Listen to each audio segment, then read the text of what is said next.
bonjour. Aujourd'hui, on est à Ouranos. C'est un consortium qui travaille sur des scénarios climatiques. Et je me trouve en compagnie de M. Travis Logan, qui est un spécialiste en scénario hydroclimatique. Parce qu'évidemment, la grande question quand on parle de changement climatique, c'est qu'est-ce qui va nous arriver? Et c'est la question que j'ai posée à Travis pour qu'il nous explique un petit peu, c'est qu'est-ce que le futur a pour nous au Québec? Donc, je voulais juste donner un portrait très général. En fait, je veux parler des changements à la fois sur la température et aussi sur les précipitations. Ce que je montre ici à l'écran, c'est des changements de température projetés d'ici la fin du siècle. Donc, on parle d'un horizon moyenné sur 30 ans, donc moyenné sur les années 2071 à 2100.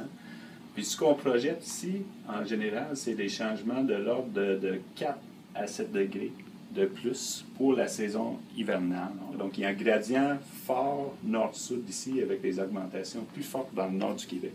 Donc, c'est ça, non seulement il y a un gradient nord-sud, mais ce qu'on voit dans les changements, c'est aussi qu'il y a une forte saisonnalité dans les changements. Donc, si on regarde la même image qu'on regardait tantôt pour l'hiver, mais cette fois-ci pour l'été, on voit encore qu'il y a un gradient nord-sud pour les températures, mais en fait, ce gradient est inversé.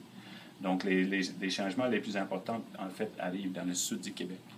Ce que ça peut faire potentiellement dans le futur, surtout dans le sud de Québec, on arrive dans une situation où il y a très peu ou presque pas d'augmentation dans les précipitations, mais il y a quand même des augmentations de température assez importantes de quelques degrés.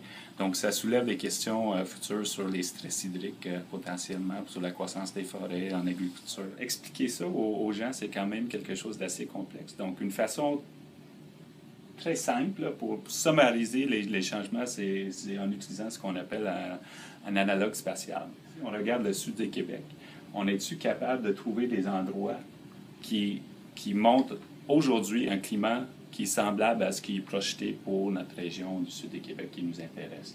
Donc, si on fait des calculs à partir des différentes simulations climatiques qui sont disponibles, on peut essayer d'identifier sur une carte les endroits potentiels qui pourraient nous donner des pistes de ce qui va être le climat dans le futur. Pour la région d'intérêt ici, autour de Montréal surtout, on parle des régions au sud des Grands Lacs, des villes comme Pittsburgh, potentiellement certaines portions de la Pennsylvanie. On pense à quelques centaines de kilomètres en termes de distance que le climat risque de migrer.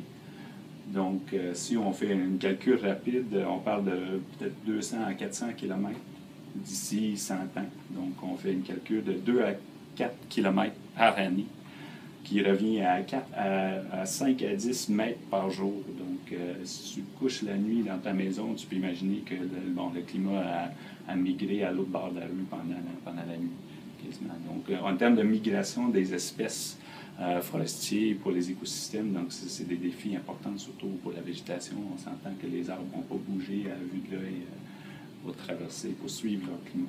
OK, alors c'est intéressant. Alors, c'est maintenant le climat qui va migrer. Alors, finalement, on ne va pas besoin d'aller au sud tellement parce que le sud est en train de nous rattraper.